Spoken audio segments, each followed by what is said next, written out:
Press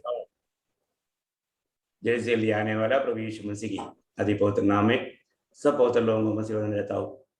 प्रभु के अनुग्रह से प्रभु ने और भी एक दिन हमारा आयु में जोड़ दिया।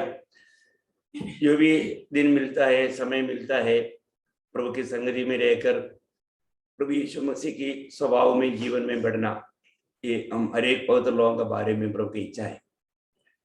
इस जीवन के सफर में पवित्र लोग हमेशा तैयारी में रहना चाहिए, क्योंकि हम हमेशा बोलते हैं कि अपन खेल के मैदान में नहीं, लड़ाई के मैदान में है। तो अगर हम लड़ाई के मैदान में है तो लड़ाई के मैदान में बहुत बड़ी तैयारी की जरूरत है।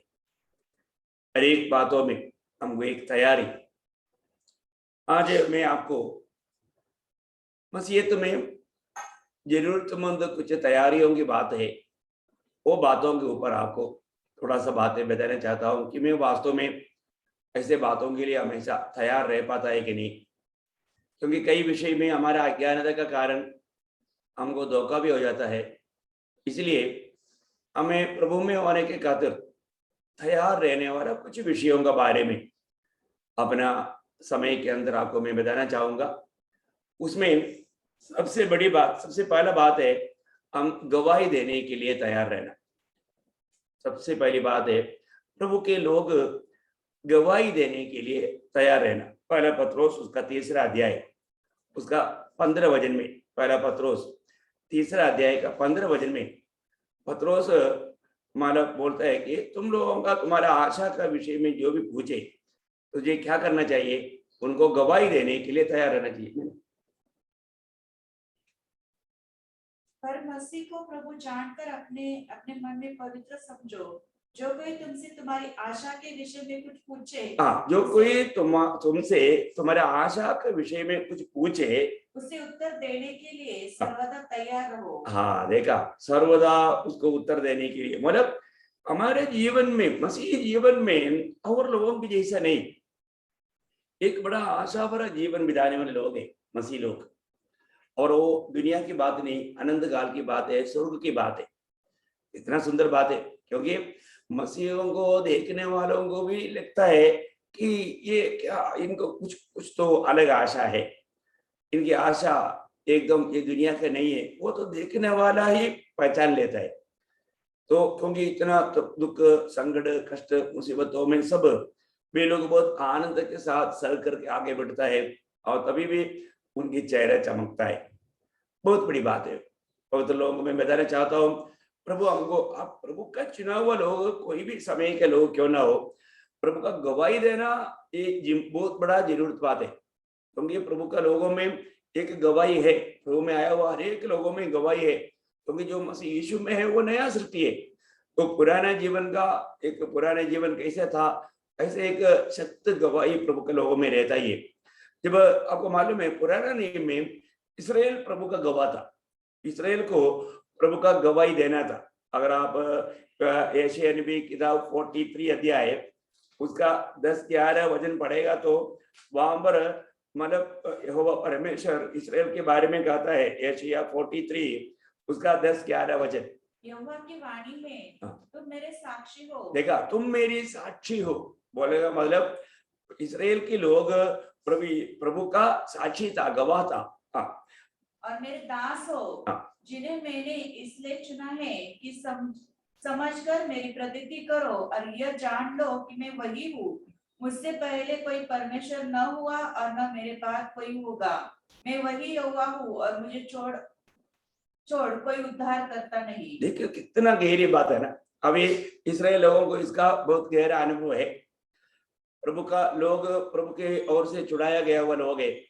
उनके जीवन में बहुत बड़ा गवाही है कि हम हमारा फरवो के, हमारा देश में, हमारे मिस्र में कैसा गुलामी में रह करके, कैसे सतावट में रह करके हम लोग तड़पता था। प्रभु ने हमें कैसे छुड़ाया, लाल सागर को कैसा विभाजित किया, नैल नदी को कैसे विभाजित किया, विरोधियों के ऊपर कैसे हमको विजय दिया। सारे बातों का बहुत बड़ा गवाही है। सबसे बड़ी बात है, प्रभु के लोगों के पास एक बहुत बड़ा शक्ति गवाही है। वो गवाही देना जरूरी बात है, तभी हमारा प्रभु का महिमा होगा। अगर हम गवाही नहीं देता तो हमारे प्रभु का महिमा नहीं होता। आपको मालूम है कि एक बार हमारा दावीद गवाही देता है 66 भजन संगीता का 16 भजन में, है ना। दावीद बोलता है कि ये मतलब वो हर एक लोगों को अपने पास बुला करके बोल रहा है। हाँ, हे परमेश्वर के सब रवैयों, हाँ, आकर सुनो, हाँ। मैं बताऊंगा कि उसने मेरे लिए क्या क्या किया है। देखा मेरे लिए उसने क्या क्या किया है। देखो दावीद के जीवन में एक बहुत बड़ा गवाही है। वो बोलता है कि मैं बताऊंगा प्रभु ने मेरे लिए क्या क्या किया है। वास्तव में प्रियो, अगर जिसकी जीवन में गवाही नहीं है वो एक विजयी जीवन भी नहीं बिता सकता, और ऐसा लोगों के द्वारा प्रभु का महिमा भी नहीं होता। मुझे सुनने वाले हर एक पवित्र लोग सोचिए, आपके जीवन में गवाही है कि नहीं, आप गवाही देता है कि नहीं। यहाँ पर दावीद बोलता है कि आओ सब लोग आकर के मेरा गवाही सुनो, प्रभु ने मेरे लिए क्या क्या किया, है ना। आपको याद होगा जब एक बार इसराइल को एक बहुत बड़ा विपत्ति आया, फिलिस्ती गोलियत आकर के 40 दिन से पुकार रहा है कि मतलब तुम में से एक को चुन करके मेरे साथ लड़ने के लिए भेजो, है। मतलब वो उसको देख करके सारा इसराइल डर गया। वहां पर मतलब जब दावीद एक दिन अपने भाइयों को भोजन लेकर के जाने के समय में ये पुकार को सुना, इसराइल की सेना डर करके भाग रहा है। ये क्या बात है। ये बात जब दावीद ने पता करके, दावीद बोलता है कि मैं जा करके उस फिलिस्ती से लड़ूंगा।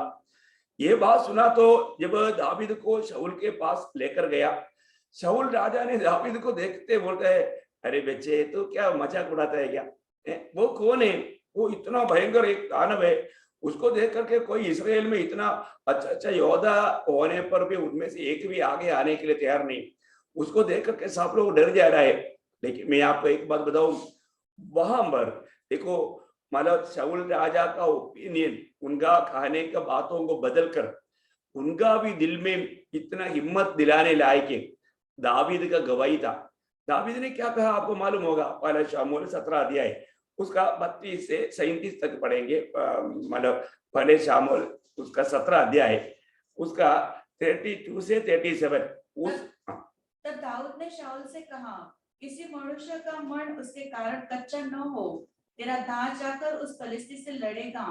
शाऊल ने दाऊद से कहा, तू जाकर उस फलिस्ती के विरुद्ध युद्ध नहीं कर सकता, क्योंकि तू तो लड़का ही है और वह लड़कपन से ही योद्धा है।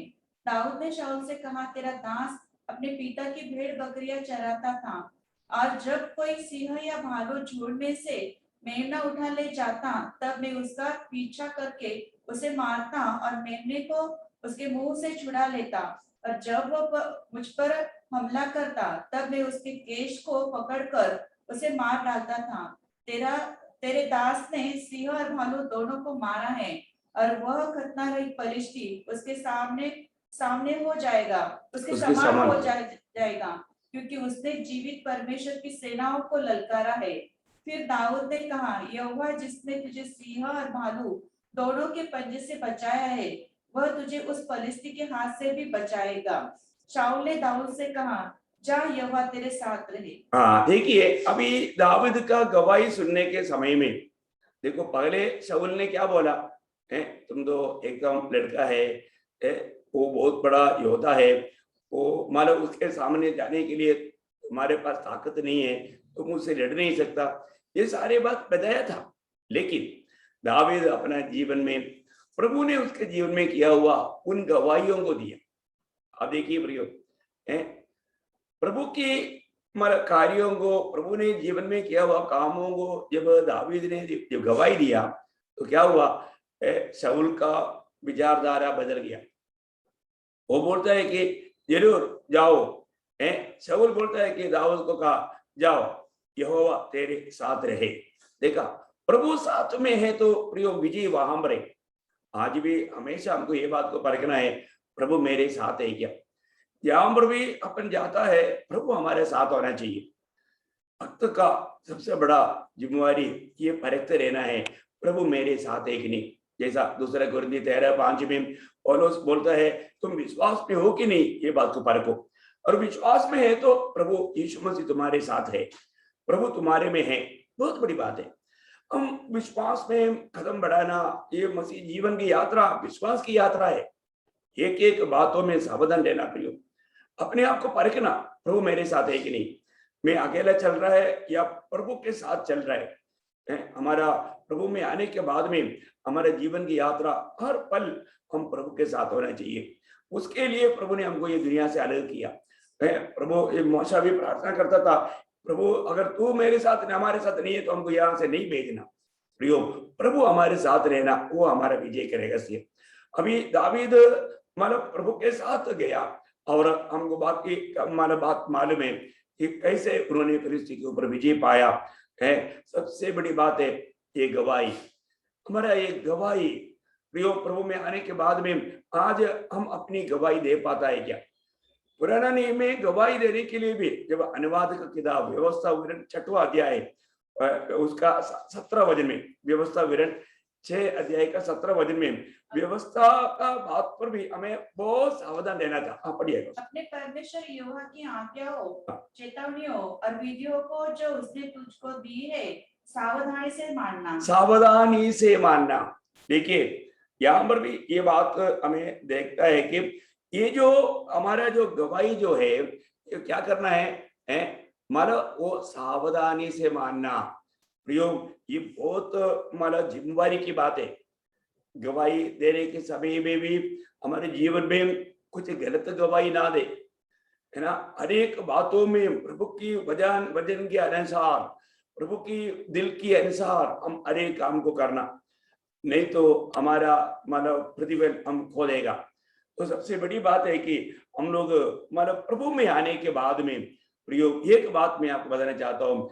इस्राएल लोगों से प्रभु का एक अपेक्षा ये था, जो भी प्रभु में आया है, इस एशिया नबी की किताब 62 अध्याय का 6 वचन, एशिया उसका 62 अध्याय का 6 वचन में कहता है, मैंने तेरे शहर पहाड़ा पर पहरुए बैठाए हैं, वे दिन रात कभी चुप न रहेंगे। हाँ देखो, प्रभु का एक ही कहना है कि तुम चुप नहीं रहना।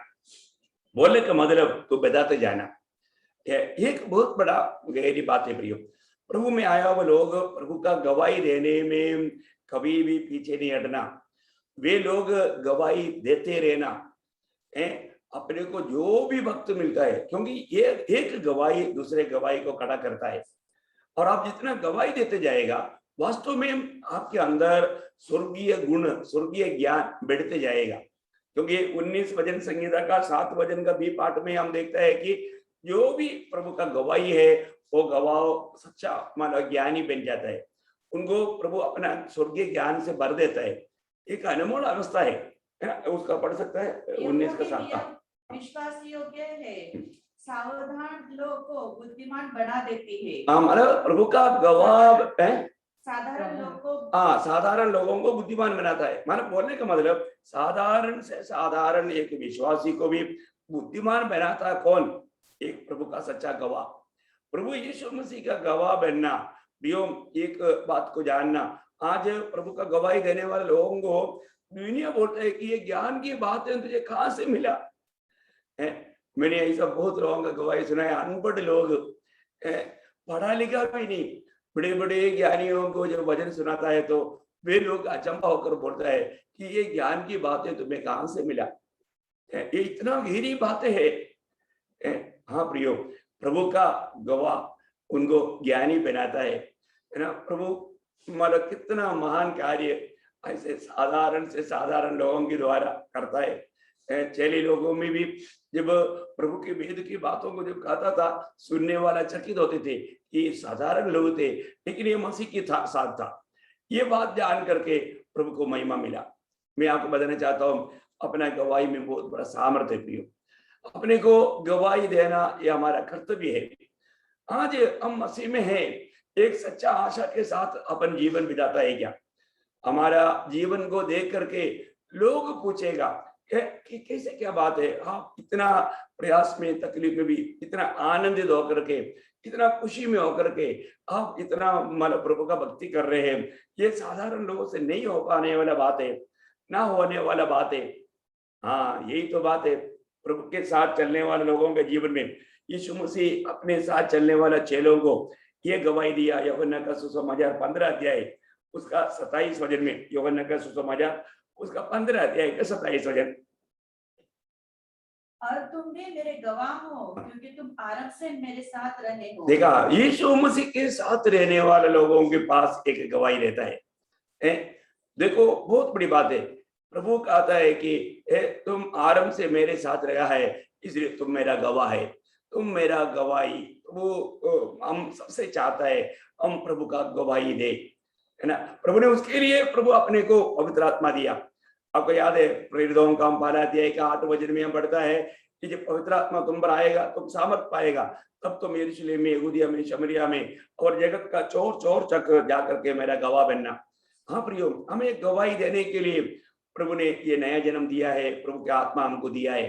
प्रभु की आत्मा पाया हुआ लोग जरूर प्रभु का गवाही देते जाना, ये बहुत जरूरी बात है। आज बहुत लोग प्रभु में होते हुए भी गवाही नहीं देता, इसलिए प्रभु चाहने वाला फल उसमें नहीं। आपको याद होगा जब पौलुस जो शाऊल था, वो जब मतलब प्रभु को जाना, प्रभु को ग्रहण किया, प्रभु से भेंट हुआ, उस समय में अनन्या उसको बोलने वाले एक गवाही के शब्द हमारे प्रेरितों का 22 अध्याय 15 वचन में हम देखते हैं। प्रभु उनको कहता है, प्रभु उनको कहता है शाऊल को, क्या तू उसकी ओर से सब मनुष्य के सामने उन बातों को गवाह होगा जो तूने देखी और सुनी है। देखी और सुनी हुई बातों का गवाह। देखिए बहुत बड़ी बात है, तुम उसका गवाह होगा जो तुमने देखी और सुनी है। हाँ प्रियो, हमारे जीवन में प्रभु ने हमारे जीवन में कई बातें देखने के लिए मौका दिया, सुनने के लिए मौका दिया, हमारा अपने जीवन में अनुभव पाया। प्रियो, इतना अनोखा बात है। हमें अपने जीवन का गवाही देने पर वो कितना बड़ा सामर्थ्य का कार्य हो जाएगा, ये बात को जानना जरूरी बात है। आज प्रभु का गवाही देने में हम कहाँ तो खुलसाइए, हम गवाही दे पा रहे कि नहीं।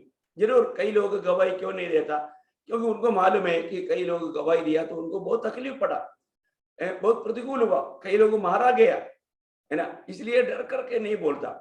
लेकिन जो कुछ भी हो प्रियो, मैं एक बात आपको बताना चाहता हूँ, हमें प्रभु ने उसका गवाह बनने के लिए चुना है। अगर ये बात को हम भूल जाए, ये बात से हम अनजान रहे, अनंत काल का बहुत बड़ी आशीष की बातों को हम खो रहे हैं। जितना भी अवसर मिले प्रियो, जो भी लोग मिले, उनके साथ प्रभु का गवाही देना। इवन वे लोग ऐसा सवाल करना चाहिए कि क्या बात है, आपके जीवन में और लोगों के जैसा नहीं, एकदम अलग अवस्था दिखता है। जरूर प्रियो, प्रभु का लोगों में और लोगों से एकदम अलग अवस्था दिखाई देगा। प्रभु का जन प्रभु के लिए अलग किए वो लोग है। हाँ जरूर प्रतिकूल होगा। जब लूका का सुसमाचार 21 अध्याय उसका 12 से 15 तक का वचन में प्रभु यीशु मसीह ने प्रभु का गवाह बनने वाले लोगों के बारे में ये बात चेतावनी के रूप में पहले से समझाया है ना। लूका 21 अध्याय का 12 से 15।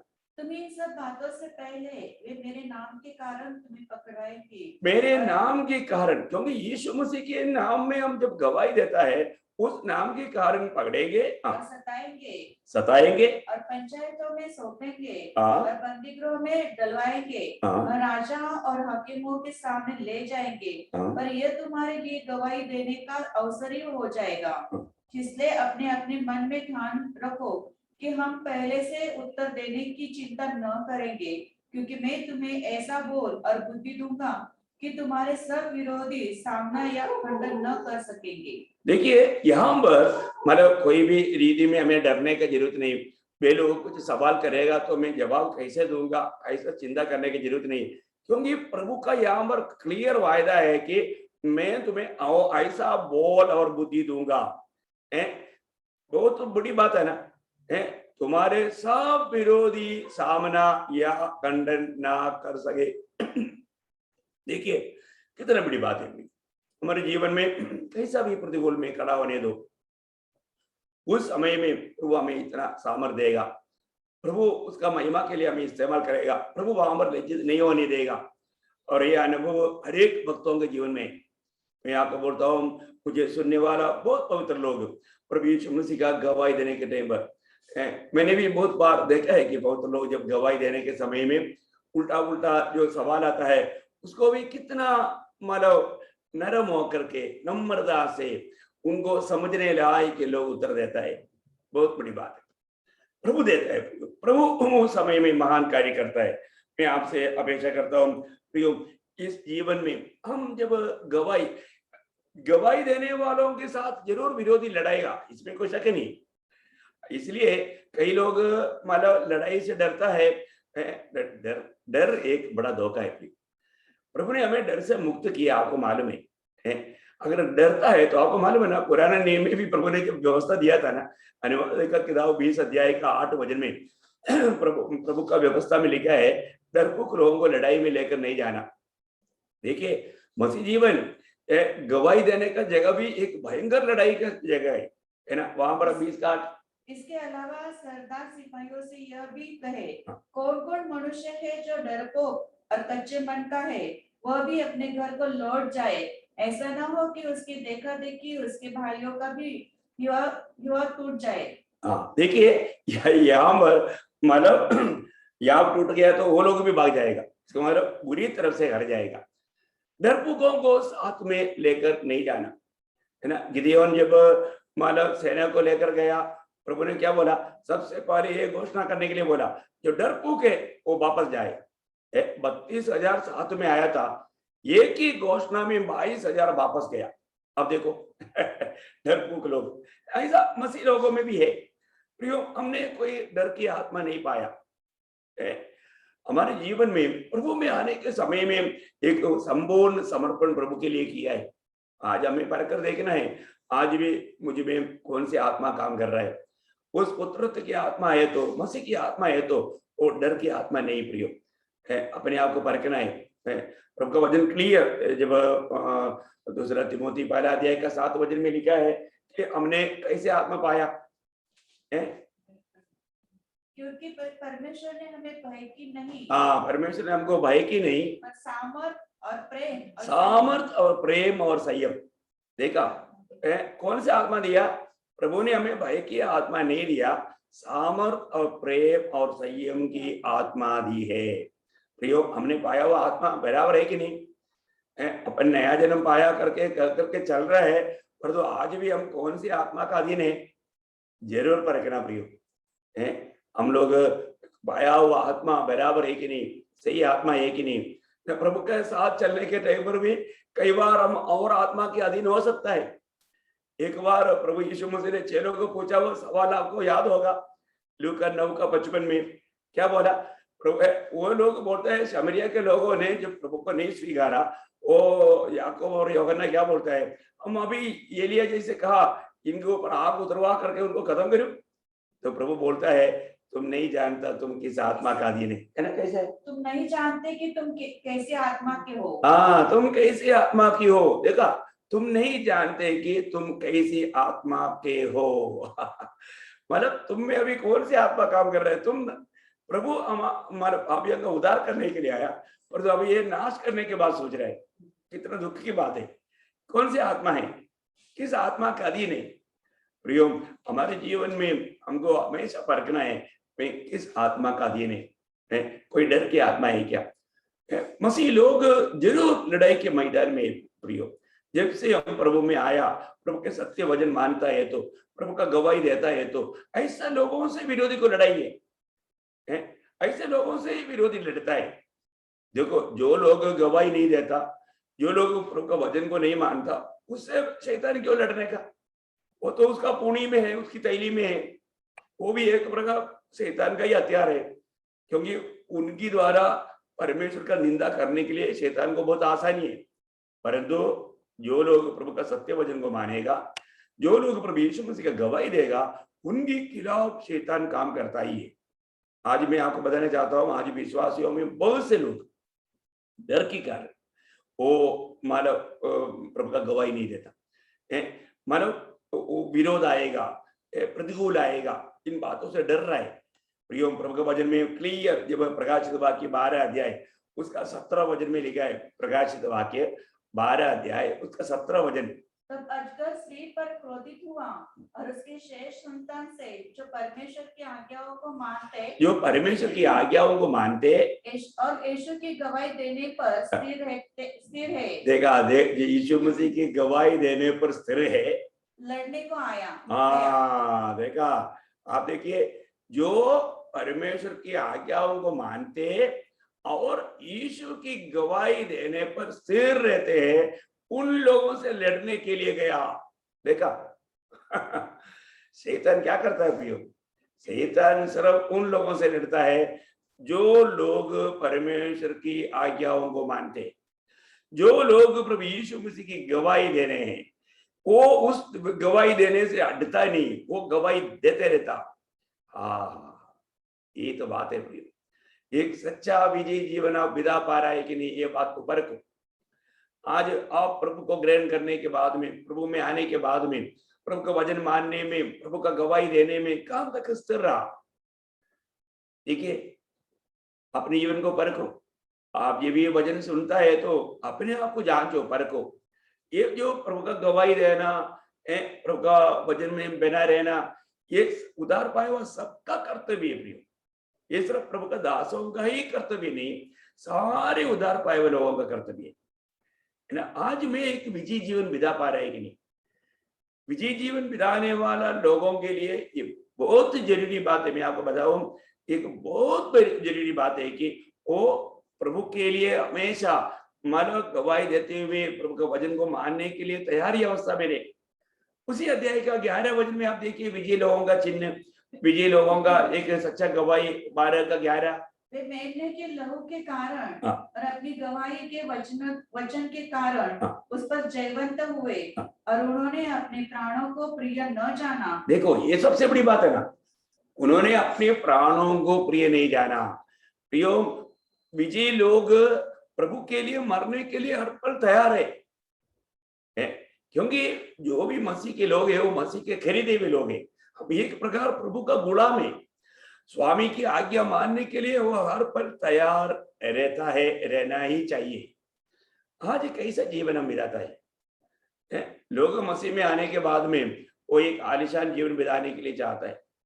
वो दुनिया में बहुत स्थान मान पा करके एकदम मतलब जैसा भी लोग सौदों गोमोर में गया, वहां पर धीरे धीरे वो क्या हो गया, मतलब फाटक में बैठने वाला बन गया, बोलेगा तो उनका न्याय बन गया। उनको दुनिया खरीद में बड़ा प्रमोशन मिला, पर तो वो ये नहीं जाना कि वो कितना अधिक मानव प्रभु का दृष्टि में श्राव बनते जा रहा था। इसलिए एक ही दिन में उसका सब कुछ नष्ट हो गया। उन्होंने जो भी अपना योजना बनाया वो सारे बात खो गया। प्रियो, एक बात जानना, दुनिया के मतलब पीछे, दुनिया में स्थान पाने के लिए, प्रशंसा पाने के लिए, दुनिया को जीतने के लिए कोशिश करेगा तो वो प्रभु का गवाही नहीं दे सकता, उसमें एक सच्चा गवाही नहीं रहेगा। लेकिन हम देखते हैं कि जो लोग सच्चा विजयी जीवन बिताता है उसको ये मालूम है प्रभु यीशु मसीह ने अपने लहू दे करके मुझे खरीदा है ना। हमारा छुटकारा सामान्य वस्तुओं से नहीं हुआ, प्रभु ने दाम देकर हमें मोल लिया है। बहुत बड़ी बात है प्रियो, है ना। हम लोग मालव पहला कोरिन्थी 6 अध्याय उसका 19-20 वचन में पढ़ता है कि तुम अपने नहीं हो, तुम दाम दे करके मोल लिया है, इसलिए अपने शरीर के द्वारा प्रभु का महिमा करो। प्रियो, बहुत बड़ी बात है, तुम अपनी नहीं हो। उसी पहला कोरिन्थी 7:23 में लिखा है, तुम अभी आगे को मनुष्य का दास नहीं बनना, क्योंकि आप मोल लिया गया है। प्रियो, हम मोल लिया गया है, प्रभु ने दाम देकर के हमें खरीदा है, हमें प्रभु ने अपनाया है। मैं प्रभु का हूं। अपने आप को देखो, अपने आप जांचो। आज हम हिम्मत से गवाही दे पाएंगे कि मैं प्रभु का हूं? प्रभु का है तो जैसा प्रभु ने कहा वैसा बात मानना चाहिए है अपने जीवन में। प्रियो, एक बात यहाँ पर आपने क्लियर जानना है कि यहाँ पर भी आपको मतलब गवाही देने का प्रभु अवसर देता है, गवाही देने में पीछे नहीं हटना। और जो भी गवाही देगा, आपको मालूम है ना, देखो ये दुनिया का जो भी ज्ञान की बात है, कल बोलेगा जो कल आपको बोला था ना वो बात गलत है, आज एक कुछ नया ज्ञान उसमें मिला, ऐसा बोल करके वो बात को हमारा तोड़ देता है। लेकिन एक बात मैं आपको बोलना चाहता हूं, कभी भी कोई भी किसी प्रकार भी नहीं तोड़ सकता, ऐसा बात है गवाही। गवाही को कोई नहीं तोड़ सकता, ज्ञान को ज्ञान से तोड़ सकता है, परंतु तो गवाही को किसी कारण नहीं तोड़ सकता। तो जब हम प्रेरितों का उसकी 4 अध्याय उसका 13-14 वचन जब पढ़ता है, जब प्रेरितों का 4 अध्याय का 13-14, जब उन्होंने पतरस और यूहन्ना का साहस देखा और यह जाना कि वे अनपढ़ और साधारण मनुष्य हैं, तो आश्चर्य किया। फिर उनको पहचाना कि ये यीशु के साथ साथ रहे थे। उस मनुष्य को जो अच्छा हुआ था, उसके साथ खड़े देखकर वे विरोध में कुछ न कर सके। हाँ देखा, वे विरोध में कुछ ना कर सका। प्रियो एक बात जानना, क्योंकि छुटकारा पाया हुआ व्यक्ति वहां पर खड़ा है, उनके साथ खड़ा है। उस व्यक्ति की अवस्था आप देखिए, उसका 22 सेकंड पढ़ना, उसका 22 देखिए। वह मनुष्य जिस पर यह चंगा करने का चिन्ह दिखाया गया था, 40 वर्ष से अधिक आयु का था। बताओ प्रियो, वो मनुष्य को 40 से अधिक उम्र था। देखिए जब उसका तीसरा अध्याय, प्रेरितों तीसरा अध्याय का दूसरा वचन थोड़ा पढ़ना, प्रेरितों 3 का 2। और लोग एक जन्म के लंगड़े को ला रहे थे। देखा, जन्म की लंगड़े, देखा वो जन्म से लंगड़े है, अभी 42 ईयर्स, 42 साल से वो लंगड़े होकर के जीवन बिताया व्यक्ति। आप देखो, उस व्यक्ति को प्रभु यीशु के नाम से प्रेरितों ने चंगाई दिया, खड़ा किया, और वो उधर ही अभी नाच रहा है, प्रभु यीशु मसीह के जय जयकार कर रहे हैं। ये उसको मतलब उधर का सारे लोगों ने देखा है, जाना है, शायद उन लोगों ने उसकी भीख मांगने वाला बर्तन में कुछ डाला भी होगा, अभी वो लोग कुछ नहीं कर पाया। देखा, एक गवाह प्रभु यीशु मसीह के नाम का सामर्थ्य वहां पर खड़ा है, कितनी बड़ी बात है ना। गवाही को कोई नहीं है, जन्म के लेंगड़ा था वो, जन्म के लेंगड़ा। आप देखिए, ऐसा एक लेंगड़ा व्यक्ति आज पूर्ण छुटकारे के साथ वहां पर खड़े। मैं आपको बताना चाहता हूँ, प्रभु यीशु मसीह का गवाही ये बहुत बड़ी बात है। लेकिन एक बात जानना, ऐसा लोगों को ये दुनिया बिल्कुल नहीं चाहता। दुनिया ऐसा लोगों को पूर्ण रूप में नष्ट करना चाहता है। गवाह, जिस लोग गवाही देता है उन लोग ही मारा जाता है। आपको मालूम है, ये तो अभी की बात नहीं, यीशु मसीह के दिनों में ही उन लोगों का विचारधारा ऐसे था करके लाजर के जीवन के अनुभव से हम लोग देख सकते है ना। यूहन्ना का सुसमाचार में 12 अध्याय में हम लोग देखते हैं कि जब यीशु मसीह वहां पर पंक्ति भोजन में बैठा, वहां पर लाजर भी था, तो लाजर की गवाही के कारण उसका 12 अध्याय का 9 से 11 पढ़ना। जब यहूदियों की बड़ी भीड़ जान गई कि वो वहां है, तो वे न केवल यीशु के कारण आए, परंतु इसलिए भी कि लाजर को देखे जिसे उसने मरे हुए में से जिलाया था। तब प्रधान याजकों ने लाजर को भी मार डालने का षड्यंत्र रचा। देखा, लाजर को भी मार डालने के लिए उन लोगों ने सम्मति दी, सम्मति किया, बोलने का मतलब किसी प्रकार इसको भी मारो, क्योंकि और लोग यीशु मसीह पर विश्वास करके वो हमारे झुंड से कहीं हट ना जाए, दूर ना जाए। देखा, कितना भयंकर बात है। प्रियो, वो भी कौन है? धार्मिक, अपने आप को धर्मी कहने वाले लोग हैं। महायाजक ने देखो, आप देखो, महायाजक बोलता है, महायाजक उसके लिए सपोर्ट करता है। कितना बड़ी बात है। आज का दुनिया का अवस्था क्या है? जो भी भक्ति का वेश धारण करके सच्चा भक्तों को खत्म करने वाला एक समय में हम लोग जी रहे हैं। तो मैं यहाँ पर एक बात इसलिए बताना चाहता हूँ, अपने जीवन में जो मिला हुआ जो गवाही है, वो एक साधारण गवाही नहीं, और एक प्रभु से अनुभव पाया हुआ व्यक्ति रुक भी नहीं सकता है, वो सख्त रीति में प्रभु का गवाही देगा। आज हमारे जीवन को देख करके लोग ऐसा पूछ पाता है क्या कि क्या बात है, उन लोग इतना उत्साह से, इतना तकलीफ में भी आनंद में रहकर प्रभु का भक्ति क्यों करता है? क्योंकि हमको मिला हुआ आशा, मैंने जो शुरुआत में जो पढ़ाया था ना, पहला पत्रोस 3 अध्याय का 15 वचन, वापस एक और पढ़ेंगे वो वचन को, कितना सुंदर बात है। वहां पर एक शब्द ऐसा लिखा है, तुम्हारा आशा का विषय में। देख, जो कोई तुमसे तुम्हारी आशा के विषय में कुछ पूछे, देखा, तुम्हारी आशा का विषय में कुछ पूछे, देखा, मतलब हमारा जीवन को देख करके, हमारा आशा देख करके लोग पूछेगा कैसा आशा है तुम्हारा है।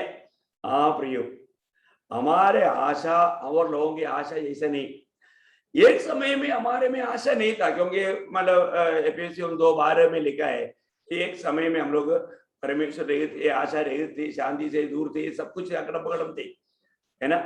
लेकिन आज हम आशा भरा लोग हैं। आप देखो, आज प्रभु में होने के बाद में भी अगर आपके जीवन में आशा नहीं है, अगर आप अभी तक अभी तक प्रभु में नहीं आया, परंतु एक समय ऐसे था, तुम लोग उस समय मसीह से अलग थे, इस्राएल की प्रजा के पद से अलग किए हुए और प्रतिज्ञा की वाचा के भागी ना थे और आशाहीन और जगत में ईश्वर रहित थे। पुराना बात है, पहले की बात है, भूतकाल है। परंतु अभी हम जीवित आशा से भरा हुआ। कोई पहला पत्रोस पहला अध्याय का 3रा वचन पढ़ना, पहला पत्रोस पहला अध्याय का 3।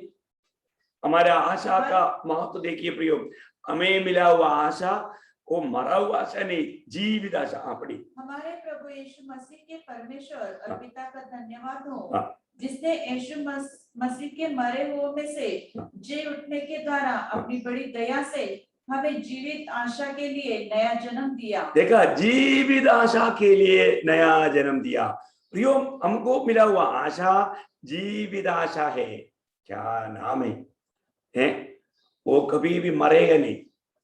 हमको ये बाइबल में हमें मिला हुआ आशा का बारे में बहुत वर्णन है। 3-4 बात मैं जल्दी आपको बताता हूँ, सारे वचन नहीं पढ़ाऊंगा, आप वचन आपको चाहे आप नोट कर सकता है। हमें मिला हुआ आशा जीवित आशा है। दूसरा हम देखते हैं तीतुस 1:2 में, तीतुस 1:2 में अनंत जीवन की आशा। कौन सा आशा? अनंत जीवन की आशा। तीतुस 2:12 में लिखा है धन्य आशा। कौन सा आशा? धन्य आशा, है ना। पहला थिस्सलुनीकियों 5:8 वचन में लिखा है उद्धार की आशा, उद्धार की आशा। देखिए ये आशा का महत्व, है ना। इब्रानियों 6:19 वचन में लिखा है कि मतलब ये आशा मतलब हमारा प्राण का एक लंगर है। बोलने का मतलब ये हमारा प्राण का लंगर है, बोलेगा तो हमारा प्राण को बहने नहीं देगा, वो स्थिर प्राण को भी मतलब उंडेलने के लिए तैयार करने वाला एक आशा है। और इब्रानियों 7:19 में पढ़ता है सबसे अच्छा आशा। कैसे बोलता है? मतलब बहुत महत्वपूर्ण आशा, बहुत वो शब्द द्वारा पढ़ना, ये उत्तम आशा। करेक्ट, उत्तम आशा। देखिए ये हमको जो मिला हुआ आशा उत्तम आशा है। और कोलोसियों 1:3 में लिखा है हमारा आशा स्वर्ग में रखी है, स्वर्ग में। ये सब बातों को मैं आपको क्या बताऊं। और मतलब कोलोसियों 1:27 वचन में ये आशा के बारे में लिखा है महिमा का आशा। महिमा का आशा मसीह तुम में रहता है। प्रियो, हालेलुया।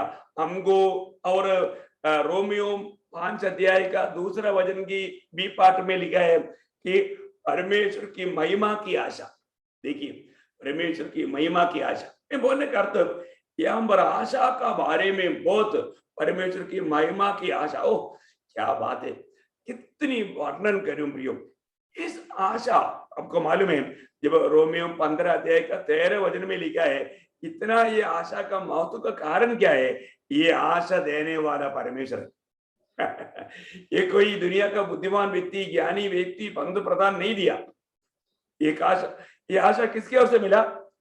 परमेश्वर जो आशा का दादा है। क्या शब्द है प्रिय, परमेश्वर जो आशा का दादा है। प्रियो भक्तों को ये आशा देने वाला, इसी कारण ना, इसी कारण रोमियो 5:5 में लिखा है हमारा आशा कभी भंग नहीं होगा। और क्या चाहिए फिर? हमने जो आशा किया ये आशा कभी भंग नहीं होगा। ये सच्ची बात है, जो आशा किया वो आशा पूरा होगा। हमें दिया हुआ आशा प्रभु पूरा करेगा। आपको क्या बताऊं, आशा भंग नहीं होगा। बहुत बड़ी बात है। मैं आपको बताना चाहता हूं कि अपने जीवन में जो भी प्रभु ने हमको दिया हुआ आशा है, वो आशा से लज्जा नहीं होती। आशा से लज्जा, अभी लज्जित होना नहीं पड़ेगा। ये आशा कभी भंग नहीं होगा। प्रभु ने हमें दिया हुआ आशा, उस आशा पाया हुआ लोगों को लज्जित नहीं होने देगा, क्योंकि प्रभु ने दिया है। कितनी बड़ी बात है। इसलिए हम अपनी आशा के बारे में बोलने के लिए हमें कितना खुशी होना चाहिए, कितना आनंद होना चाहिए, कितना हिम्मत होना चाहिए। प्रियो, आज प्रभु यीशु मसीह के गवाही देने में हमारा उत्साह काम रखे। अगर हमें जीवित आशा मिला है, यहाँ पर बोला हुआ इस आशा का ये सारे वर्णन का अनुभव हमारे जीवन का है, तो हम प्रभु का गवाही देते रहेगा। मैं मेरा खुद का अनुभव बोलूं तो मुझे एक भी व्यक्ति मिल गया तो मैं मेरा जो आशा उसको भी मिलने के लिए, क्योंकि वो आशाहीन जीवन बिताता है ना। मैं कई बार लोगों को पूछता है आज मर गया तो कहाँ जाएगा, वो बोलता है क्या मालूम, मालूम नहीं, इसके बाद उसके जीवन में आशा नहीं।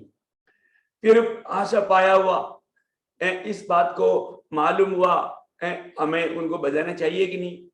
प्रियोम जरूर बताना चाहिए। पर मैं आपको बताना चाहता हूँ, अगर आप गवाही नहीं देता ना, इससे बड़ा दोष कुछ भी नहीं, इससे बड़ा धोखा कुछ भी नहीं, क्योंकि दूसरे लोगों को मालूम नहीं, उनको मालूम करवाना जिसको मालूम है उनका कर्तव्य है ना, बहुत बड़ा बात है। तो प्रभु आपको सहायता करे। तो दूसरी बात हमें तैयार रहना चाहिए, वो ये है कि हमें सुसमाचार देने के लिए तैयार रहना। सुसमाचार देखिए, रोमियो का पत्री पहला अध्याय का 15 और 16 वचन। मैं एक बात आपको बताऊं, अतः मैं तुम्हें भी जो रोम में रहते हो सुसमाचार सुनाने को भरकस तैयार हूँ, क्योंकि मैं इस समाचार से नहीं लज्जाता, इसलिए कि वह हर एक विश्वास करने वालों के लिए, पहले तो यहूदी फिर यूनानी के लिए उद्धार के निमित्त परमेश्वर की सामर्थ है। प्रियो, हमें सुसमाचार सुनाने की तैयारी चाहिए। देखिए, हमने पहले बात बोला गवाही देने के लिए तैयार होना, अभी हमारे जीवन में सुसमाचार सुनाने की तैयारी। प्रियो, कितना बड़ी बात है। आज भी कितने लोग, आज लोग सुसमाचार सुनाता है कहां पर मालूम है? जो लोगों ने प्रभु में विश्वास किया उन लोगों को बहकाने के लिए, एक मतलब झुंड लोगों को अपनी झुंड में लाने के लिए उन लोग काम करता है, वो बात नहीं प्रियो। सुसमाचार कहां पर सुनाना है आपको मालूम है? सुसमाचार कैसे सुनाना, कहां पर सुनाना, ये बात को जरूर जानिए। प्रेषित पौलुस के एक गवाही में आपको बताना चाहता हूँ। आज कितने लोग प्रभु का कार्यों को बिगाड़ते प्रियो, जा करके झूठा उपदेश बोल करके सत्य वचन में चलने वालों को भी बहकाने वाला एक काम, और वो सोचता है कि मैं सुसमाचार सुनाता हूँ। नहीं प्रियो, प्रेषित पौलुस अपना जीवन से गवाही देता है। रोमियो का पत्री 15 अध्याय उसका 19 से 21, रोमियो 15 अध्याय का 19 से 21। और चिन्ह और अद्भुत कामों की सामर्थ से और पवित्र आत्मा की सामर्थ से मेरे ही द्वारा किए, यहाँ तक कि मैंने यरूशलेम से लेकर चारों ओर इलुगुई तक मसीह के सुसमाचार का पूरा प्रचार किया। पर मेरे मन की उमंग यह है कि जहाँ जहाँ मसीह का नाम नहीं लिया गया वही सुसमाचार सुनाऊं, ऐसा ना हो कि दूसरे की नींव पर घर बनाऊं। दूसरे की नींव पर मैं घर नहीं बनाता। दूसरे लोग जो मेहनत किया उस मेहनत को मैं कभी भी नहीं छीनना चाहा। प्रियो, जहां पर भी प्रभु का वचन नहीं गया, प्रियो ये बहुत बड़ी बात है। जहां जहां मसीह का नाम नहीं लिया गया वही सुसमाचार सुनाओ। देखा, जहां जहां मसीह का नाम नहीं लिया गया, कितना बड़ी बात है प्रियो। ये तो बात है। लोग जो मसीह को जानता है ना, कई लोग विश्वासियों का घर ढूंढ करके जाता है उनको बहकाने के लिए। मैंने यहाँ पर ऐसा बहुत लोगों को झुंड को देखा। जैसा एक प्रकार एक एग्जाम्पल बोला तो यहोवा विटनेस का लोग, यहाँ पर कोई मसीह लोग है क्या? मसीह लोग है तो उनके पास जाता है। आप लोगों ने देखा होगा, आप लोगों के पास आया कि नहीं मुझे नहीं मालूम, हमारे घर में तक आया। देखो, बहुत भयंकर बात है। मसीह लोगों को, इवन ओनली जीसस का लोग, ऐसे झूठे लोग मतलब मसीह लोगों को, विश्वासी लोगों को ढूंढ करके जा करके वो लोगों को बहकाने के लिए, जो सच में प्रभु का सत्य वचन को नहीं जानता उनको बहकाने के लिए कोशिश करता है। मुझे मालूम है बहुत लोगों का, आप लोगों का भी घर में ऐसे कई लोग मतलब ऐसा बात बोल करके आया होगा। प्रियो, प्रभु का दास यहाँ पर बोलता है कि मैं वैसा जगह पर मैं सुसमाचार सुनाता हूँ जहां जहां मसीह का नाम नहीं लिया गया, वही सुसमाचार सुनाओ। ऐसा ना हो कि दूसरे की नींव पर घर बनाओ। परंतु आज जो भी हम देखता है कि प्रभु का दास जो कि ऐसा नहीं, एक तो उल्टा काम। मैं आपको बताना चाहता हूँ, हम लोग जब हिमाचल में एक एक गांव में जाते थे, उन्होंने कभी इवन कोई टीवी में मतलब तो मतलब उन लोगों के पास टीवी नहीं था उस टाइम पर, तो मतलब ऐसा कोई भी रीति में प्रभु यीशु का नाम तक वो लोगों ने नहीं सुना था।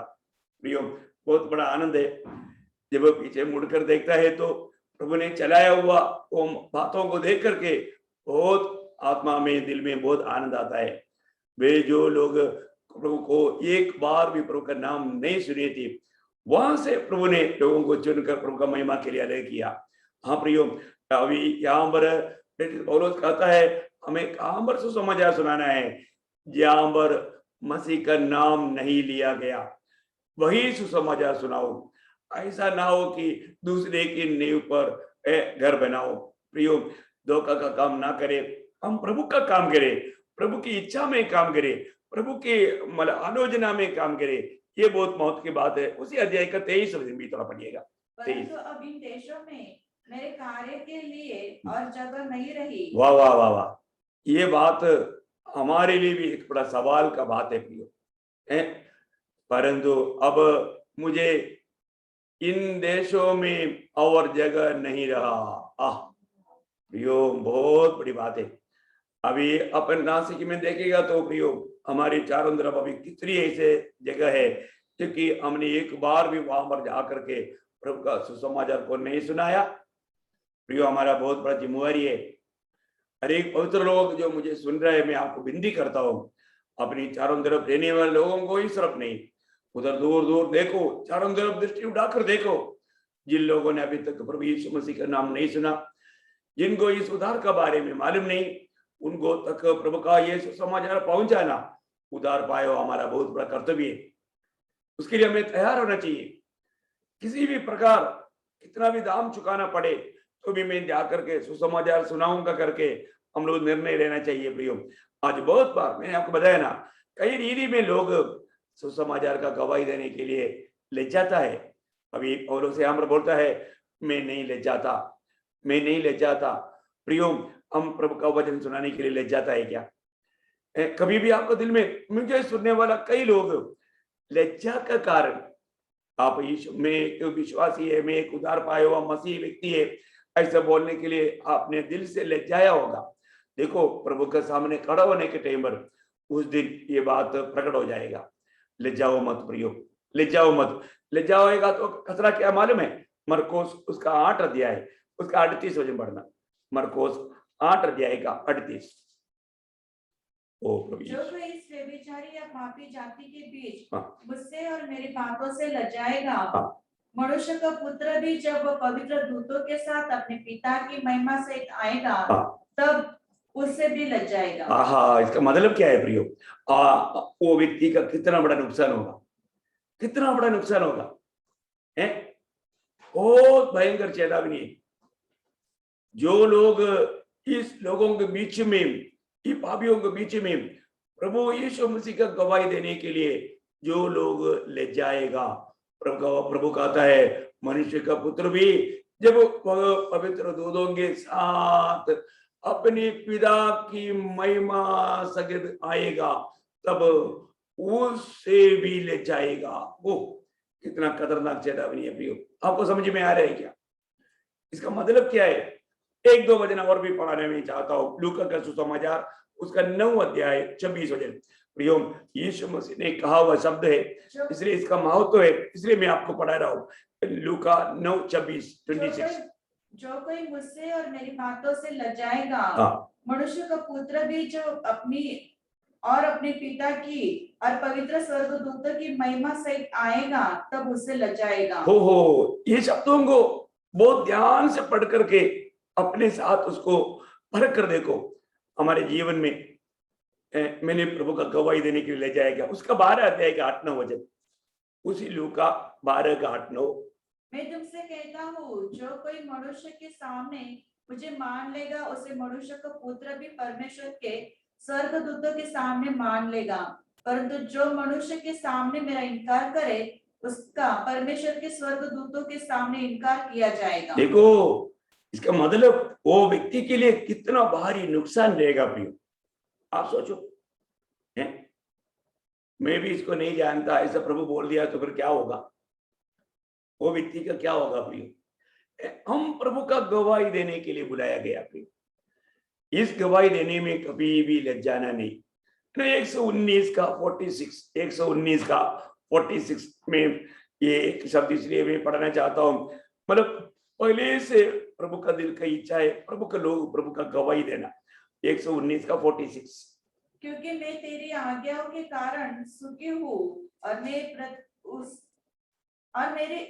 मैं तेरी चितावनी की चर्चा राजाओं के सामने भी करूंगा और संकोच न करूंगा। हाँ देखा, मतलब मैं संकोच ना करते हुए प्रभु का नाम ऊंचा करने के लिए, प्रभु यीशु मसीह का नाम ऊंचा करने के लिए प्रियो कहीं भी खड़ा होना पड़े, मैं प्रभु यीशु मसीह का जन हूँ, प्रभु यीशु मसीह में मैं विश्वास करता हूँ, प्रभु यीशु मसीह मेरा प्रभु है, ये बात को कहने के लिए प्रियो हम संकोच ना करें, संकोच ना करें।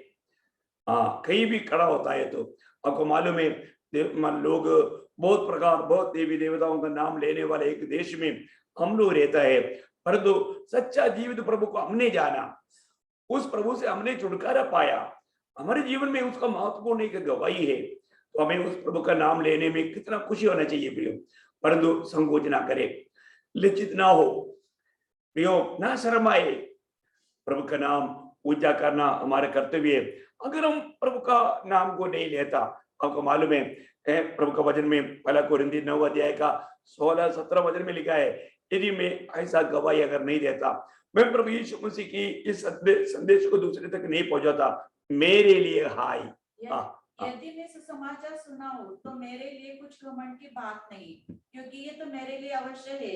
यदि मैं सुसमाचार न सुनाऊं तो मुझ पर हाय। हाँ, यदि मैं सुसमाचार ना सुनाऊं तो मुझ पर हाय, मतलब मेरे लिए इससे बढ़कर के धोखा कुछ भी नहीं। आपको समझ में आ रहा है प्रियो, हमें कितना खुशी के साथ उधार पाए वो हर एक लोग, एक भी जन इसमें से छूट नहीं प्रियो।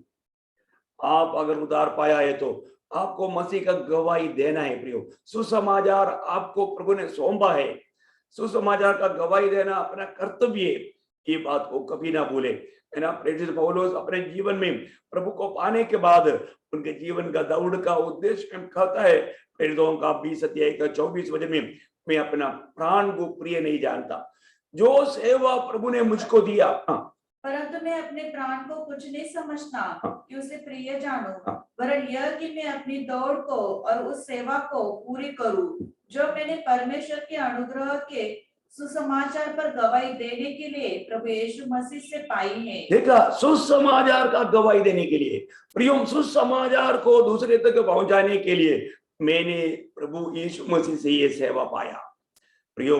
प्रभु यीशु मसीह में मुलाकात पाया हुआ हर एक पवित्र लोगों को मैं इसलिए बार बार बताना चाहूंगा प्रियो, अपना प्राण को भी प्रिय ना जाने, अपने प्राण को अप्रिय जाने। यीशु मसीह के पीछे चलने वाला व्यक्ति का लक्षण ही तो वही है, अपने प्राण को अप्रिय जाने, अपने आप को इनकार कर सूली लेने का अर्थ क्या है प्रियो, अपने आप को अप्रिय जानना, अपना प्राण को अप्रिय जानना। पर जो अपने प्राण को प्रिय जानता है वो इस कामों से वंचित हो जाता है, वो अपने जिम्मेवारियों से वो पीछे हट जाता है। जरूर परखना प्रियो, एक ही मौका, एक ही जिंदगी, ये जीवन हमारा उद्धार करता प्रभु के लिए होना जरूरी बात है, प्रभु का महिमा के लिए होना बहुत जरूरी बात है। तो इसका मतलब सबसे पहले बात, हमें प्रभु यीशु मसीह का गवाही देने के लिए तैयार रहना। दूसरी बात, सुसमाचार सुनाने के लिए तैयार रहना। तीसरी बात, 2 तिमोथी 4 अध्याय का 2 वचन में तीसरी बात क्या है, हम प्रभु का वचन सुनाने के लिए तैयार रहना। प्रभु का वचन प्रियो, प्रभु के लोग जो भी हमें मिलता है उनको मसीह में सिद्धता की ओर बढ़ाने के लिए हमारे अंदर एक भूख-प्यास चाहिए, है ना। उनको हम साधारण सुसमाचार सुनाने से काम नहीं, उनको वचन सिखाना है, वचन से उनको समझाना है। देखिए यहाँ पर पौलुस तिमोथियुस को कहता है, पढ़िए, कि तू वचन का प्रचार कर, वचन का प्रचार कर, समय और असमय तैयार रहो। तैयार रहना। देखो, समय और असमय में तैयार रहना, वचन सुनाने के लिए जहां पर भी मौका मिलेगा वहां पर कभी भी पीछे ना हटे। वचन के प्रति, वचन सुनाने के प्रति तैयार रहना बहुत बड़ी बात है प्रिय। हमारे लिए वचन के प्रति तैयार चाहिए। आज मैं आपको ये वचन देने के लिए मैंने तैयारी किया, बिना तैयारी का मैं आपको ये वचन नहीं सुना रहा हूं प्रियो, बहुत बड़ी बात है। अपने को वचन सुनाने के प्रति तैयार रहना, अनेक लोगों को प्रभु के वचन के द्वारा प्रभु में स्थिर करना, है ना। क्यों, अभी देखो लोग, कई बार लोग क्या बोलते हैं, अरे मैं क्यों वचन सुनाऊं, क्योंकि वो लोग सुनते ही नहीं। प्रियो, लोग सुने ना सुने वो आपकी बात नहीं, प्रभु की आज्ञा है आप लोगों को वचन सुनाने के लिए तैयार रहे। आपको याद होगा जब एसेकियेल नबी की किताब 2 अध्याय 7 वचन में प्रभु खुद ही ऐसे कहता है, क्योंकि ऐसा मन का लोग भी रहेगा करके प्रभु को मालूम, इसलिए प्रभु का वचन में ये सारे बात लिखा है। देखो अब ये वहां पर एसेकियेल 2 अध्याय का 7 वचन, इसलिए चाहे वे सुने या न सुने, हाँ। तो भी तू मेरे वचन उनसे कहना, हाँ। वे तो बड़े विद्रोही हैं। देखा प्रभु को मालूम है ना वे विद्रोही है, लेकिन तेरा काम क्या है कि तू वे सुने ना सुने उसका बारे में चिंता मत कर, लेकिन तू वचन सुनाने के लिए तू उनको मेरा वचन कहना है, तू उनको मेरा वचन कहना, बाकी काम प्रभु करेगा। क्योंकि आपको मालूम है यिर्मयाह 1:12 में लिखा है, मैं मेरा वचन को पूरा करने के लिए जागृत हूं। देखिए प्रियो, प्रभु अपना वचन पूरा करने के लिए प्रभु जागृत है। आप चिंता मत कर, प्रभु के वचन का सामर्थ्य आपको मालूम है क्या है? प्रभु का वचन क्या कार्य करता है आपको मालूम है क्या है? प्रभु बोलते हैं अपने वचन पूरा, हम अपने वचन को पूरा करने के लिए जागृत है। प्रभु जागृत है प्रियो, क्यों आप टेंशन लेता है ना। यशायाह नबी की किताब 55 अध्याय का 11 वचन में, यशायाह नबी की किताब 55 का 11 में क्या लिखा मालूम है? उसी प्रकार मेरा वचन भी होगा हाँ। जो मेरे मुख से निकलता है, हाँ। वह व्यर्थ ठहरकर मेरे पास न लौटेगा, हाँ। परंतु जो मेरी इच्छा है उसे वो पूरा करेगा, हाँ। और जिस काम के लिए मैंने उसको भेजा है हाँ। उसे वह सफल करेगा। वाह वाह वाह ये वचन याद रखना अपनी है। आप अगर प्रभु के वचन बोल रहे हो, प्रभु की आत्मा की प्रेरणा से आप प्रभु का वचन दे रहे हो, ये वचन काम करेगा नहीं करेगा उसका चिंता मत करो, प्रभु अपना काम करेगा प्रियो, वो तो प्रभु का काम है, परंतु बोलना अपना काम है। हमें हर पल हम प्रभु का वचन बोलने के लिए, मेरे जीवन में ऐसा बहुत, मैंने आपको कई बार अनुभव बताया है ना। कई लोगों को बोला अरे वो बहुत डेंजर आदमी है, उसको जाकर वचन सुनाना, अरे वो नहीं सुनेगा, अब क्यों मानो फालतू काम, अपना मूल्यवान समय को व्यर्थ क्यों करता। पर तुम्हें आपको बताओ, ऐसा बोला हुआ लोगों को जाकर के वचन सुनाया और वो लोग प्रभु को ग्रहण किया। देखो इसलिए प्रियो, दुनिया का कहना नहीं मानना, इवन अपने समझ की सहारा भी नहीं लेना, जो वचन कहता है वो मानो। इसलिए समय असमय में प्रभु को वचन सुनाने के लिए तैयार रहना, जो भी वक्त मिलता है उनको वचन सुनाते जाओ प्रियो। ये वचन पूरा करना, ये वचन के द्वारा कार्य करना वो प्रभु का काम है, प्रभु करेगा, वो कितना भी कठोर व्यक्ति क्यों ना हो। ओके, मैं और चौथी बात पर जाना चाहता हूँ। तीतुस उसका 3 अध्याय का 1 वचन। अभी हमने 3 बात देखा, सुसमाचार सुनाने के लिए तैयार रहना, गवाही देने के लिए तैयार रहना, वचन बोलने के लिए तैयार रहना। अभी अमर लिखा है भले कामों के लिए तैयार रहना, और हर एक अच्छे काम के लिए तैयार रहो। हर एक अच्छे काम के लिए तैयार रहे प्रियो। हमारे जीवन से है ना, हर एक अच्छे काम के लिए तैयार रहे, तैयार हो चाहिए। हम हमारे से कोई बुरे काम ना हो, बुरे काम ना हो प्रिय। हमारा हर एक कामों के द्वारा, आपको मालूम है मत्ती 5:16 में प्रभु कहा तुम्हारे उन अच्छे कामों को देख करके स्वर्गीय पिता का लोग बड़ाई करना चाहिए।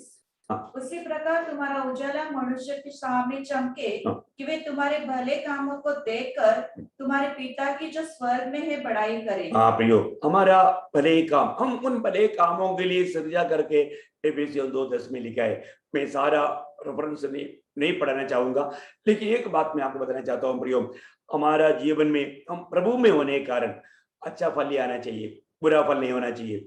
हमारा अच्छा काम जो भी हम करता है वो प्रभु का योग्य काम होना चाहिए, प्रभु को महिमा मिलने वाला काम होना चाहिए। इसके अलावा कोई बातें हमारे जीवन में होने का अवसर ना दे प्रियो। इसलिए अच्छे कामों के लिए तैयार रहना, कोई भी प्रकार का बुरे काम ना होने देना। बोलने के लिए बहुत है, समय को दे करके मैं अभी यहाँ पर ज्यादा नहीं बढ़ना चाहूंगा। और पांचवी बात मैं आपको बताना चाहता हूँ, हमारे जीवन में और एक तैयारी चाहिए। वो क्या है? प्रभु के लिए मरने का तैयारी, प्रभु के खातिर मरने के लिए तैयारी। प्रियो, प्रभु हमारे लिए जान दिया, तो हम प्रभु के खातिर भी मरने के लिए तैयार होना चाहिए। जब प्रेरितों का काम 21 अध्याय का 13 वचन में हाँ, परंतु पौलुस ने उत्तर दिया, तुम क्या करते हो कि रो रो कर मेरा दिल तोड़ते हो? मैं तो प्रभु मसीह यीशु के नाम के लिए यरूशलेम में न तो केवल बांधे जाने के लिए वरन मरने के लिए भी तैयार हूँ। देखा, एक तैयारी प्रेषित पौलुस के जीवन में है, कितना भी तकलीफ में गुजरने के लिए। और आपको मालूम है प्रभु का दास कितना तकलीफ में गुजरा। ये सारे तकलीफ जब दूसरा कुरिन्थियों 11 अध्याय का 23 से 28 तक का वचनों में प्रभु का दास का जीवन का तकलीफ मैं अभी नहीं पढ़ाऊंगा आपको, आप बाद में आप देखिएगा। मैं आपको बताना चाहता हूँ, इन सारे तकलीफ में होकर के प्रभु का दास गुजरा, लेकिन वो कभी भी डरा नहीं, कभी भी पीछे हटा नहीं, अपनी दौड़ में धीमा नहीं बना, है ना। एक बार आपको याद होगा यीशु मसीह को पतरस ने कहा था ना, लूका 22 अध्याय का 33 वचन में, मैं तुम्हारे साथ कैदी होने के लिए मरने के लिए तैयार हूँ। उसने उससे कहा है, प्रभु मैं तेरे साथ बंदीगृह जाने वरन मरने को भी तैयार हूँ। तैयार हो। देखो वो उस समय में वास्तव में पतरस को एक तैयारी था, लेकिन जब विषय जब आया, प्रतिकूल आया, पतरस भाग गया। पतरस प्रभु को 3 बार इनकारा, ये सब आपको मालूम है। लेकिन आखिर में पतरस ने प्रभु के लिए अपने जान दिया। प्रभु की आत्मा की सामर्थ्य बिना स्वयं में होकर के हम कुछ नहीं कर सकता प्रियो। हम कितना भी करेंगे सोचेगा तो भी वैसा नहीं हो सकता। इसके लिए हमें प्रभु का सहायता चाहिए, प्रभु का अनुग्रह चाहिए। प्रभु का अनुग्रह में बना रहेगा, प्रभु का अनुग्रह में सामर्थ पाएगा, तभी हम अपने उस निर्णयों को भी पूरा कर पाएगा। वो हमारे सामर्थ्य में नहीं, प्रभु की ओर से मिलने वाला सामर्थ्य में। देखिए पतरस एक समय में ऐसा बोला है तो भी वो पीछे हट गया करके हमको मालूम, लेकिन आखिर उसका जीवन समाप्त हुआ, सूली में उल्टा लटका करके मारा करके चरित्र बताता है। प्रियो, एक बात सच्चे है, प्रभु के लिए मरने का तैयारी पवित्र लोगों को चाहिए, है ना। फिलिपियों का पत्री 1 अध्याय का 21 वचन में प्रेषित पौलुस कहता है, मेरे लिए जीना मसीह, मरना लाभ है। एक वक्त हमेशा कोई भी प्रकार प्रभु के लिए मरने के लिए वो तैयार रहता है प्रियो। अपने को आज प्रभु के लिए मरने की तैयारी है क्या? प्रभु के लिए मेरा जीवन में कुछ भी प्रतिकूल आने दो, पर मैं प्रभु के लिए मैं मरने के लिए तैयार हूं। ऐसे एक तैयारी हमारे जीवन में है क्या? सच्चा विजयी लोग इस तैयारी में चलता है। हमें प्रभु की खातिर मरने के लिए एक तैयारी चाहिए। वचन के अनुसार हमें वो तैयारी की जरूरत है। आखिरी एक बात जल्दी बोलकर मैं समाप्त करना चाहूंगा प्रियो, हमारा प्रभु का वचन के अनुसार हम प्रभु के आगमन की तैयारी में रहना चाहिए। हमको मालूम नहीं हमारा प्रभु कब आएगा, लेकिन इतना जरूर मालूम है हमारा प्रभु आएगा। तो अगर हमारा प्रभु आएगा तो उसका एक सच्चा तैयारी चाहिए, क्योंकि जो उसकी इब्रानियों 9 का 28 में लिखा है, जो उसकी बात वैसे मसीह भी बहुतों के पापों को उठा लेने के लिए एक बार बलिदान हुआ, और जो लोग उसके बाट जोते हैं, जो बाढ़ जो रहे, बाढ़ जोने का मतलब क्या है? वो तैयार करके बाढ़ जो रहे, क्योंकि उन लोगों को प्रभु ने आदेश क्या दिया था? मत्ती 24 अध्याय का 44 वचन में, तुम समय नहीं जानता, है ना, इस घड़ी को मैं आएगा, इसलिए तुझे इसलिए तुम भी तैयार रहो, क्योंकि जिस घड़ी के विषय में तुम सोचते भी नहीं हो, उसी घड़ी मनुष्य का पुत्र आ जाएगा। देखा, मतलब हम सोचते भी नहीं। इसका मतलब क्या है कि हमारे जीवन में हर पल हर घड़ी हमें तैयारी की जरूरत है प्रियो। किस प्रकार का तैयारी चाहिए वो भी एक दो बात मैं आपको जल्दी बताऊं। लूका का सुसमाचार 12 अध्याय उसका 35 और 36 वचन। लूका 12 अध्याय 35 और 36 वचन। तुम्हारे कमरे बंदी रहे और तुम्हारे दिए जलते रहे। बोलने का अर्थ क्या है कि हमारा जीवन में प्रभु की सेवा करने की तैयारी में, प्रभु का कामों में, प्रभु यीशु मसीह का नाम का शोध फैलाते हुए जलते रहने वाला कमर बांधा हुआ अनुभव। कमर बांधने का मतलब सेवकाई को दिखाता है ना। जलने का अर्थ मतलब प्रभु का गवाही दे रहा है। प्रभु का गवाही देते हुए, प्रभु का सेवा के लिए तत्पर होते हुए हमेशा तैयार रहना। और तुम मनुष्य के समान बनो, जो अपने स्वामी की बाट देख रहे हो कि वह विवाह से कब लौटेगा कि जब वह आकर द्वार खटखटाए तो तुरंत उनके लिए खोल दे। आगे पढ़ना। धन्य है वे दास जो जिन्हें स्वामी को आकर जागते पाए। मैं तुमसे सच कहता हूँ कि वह कमर बांधकर उन्हें भोजन करने को बिठाएगा और पास आकर उनकी सेवा करेगा। 40 वचन। तुम भी तैयार रहो, क्योंकि जिस घड़ी तुम सोचते भी नहीं उसी घड़ी मनुष्य का पुत्र आ जाएगा। क्या अनोखा बात है, तुम कभी सोचते भी नहीं उस घड़ी को प्रभु आएगा। शायद प्रभु आज के दिन आएगा। प्रियो, हमें आज के दिन प्रभु आएगा, इस प्रकार का एक आशा के साथ हमें जीवन बिताना है। अपने आप को परखो, मैं आज प्रभु आएगा उस प्रकार का तैयारी में और उस आशा में मेरी हमारे प्रभु को मैं बाहर जो रहा है क्या। इसे आमोस 4:12 के आखिर में लिखा है, तुम्हारे प्रभु को स्वीकारने के लिए तैयार हो जाओ। हाँ प्रियो, हमें तैयार होकर के एक सच्चा रीति में मैं प्रभु आज मैं तेरे लिए तैयार है, आज मैं आपसे भेंट करने के लिए तैयार है, उस प्रकार का एक तैयारी प्रभु अपने लोगों में चाहता है। अपने आप को परखो प्रियो, यदि हम मतलब जगा रहे, नींद में रहे, कभी भी रहे, कैसे भी रहे, लेकिन प्रभु के लिए तैयार रहना। तो हमने 6 बातें भी यहाँ पर देखा, मैं जल्दी आपको बोल करके खत्म कर रहा हूँ। पहली बात, हमें मानो प्रभु का गवाही देने के लिए साक्षी, हम प्रभु का साक्षी है, गवाह है, गवाही देने के लिए तैयार रहना। दूसरा हमने देखा सुसमाचार सुनाने के लिए तैयार रहना। तीसरा हमने देखा प्रभु का वचन बोलने के लिए तैयार रहना। चौथी बात हमने देखा भले कामों के लिए तैयार रहना। पांचवी बात हमने देखा प्रभु के लिए मरने के लिए तैयार रहना। और छठवीं बात हमने देखा प्रभु के आगमन के लिए तैयार रहना, प्रभु को भेंट करने के लिए तैयार रहना। कितना बड़ी बात है। मैं आशा करता हूं जरूर मुझे सुनने वाला हर एक के साथ प्रभु इन वचनों के द्वारा बात किया है। प्रभु मैं थोड़ा फास्ट किया तो भी मैं आशा करता हूं आप इसको बार बार सुनना और उस पर मनन करना। प्रयोग ये जिंदगी का ये मूल्यवान समय को नष्ट ना करे। जल्दी जल्दी आने वाला प्रभु यीशु मसीह को स्वीकारने की सच्चा तैयारी में रहने के लिए ये वचनों के द्वारा प्रभु आप सबको सहायता करे। प्रभु का अनुग्रह आप सबके साथ। आमीन। Thank you.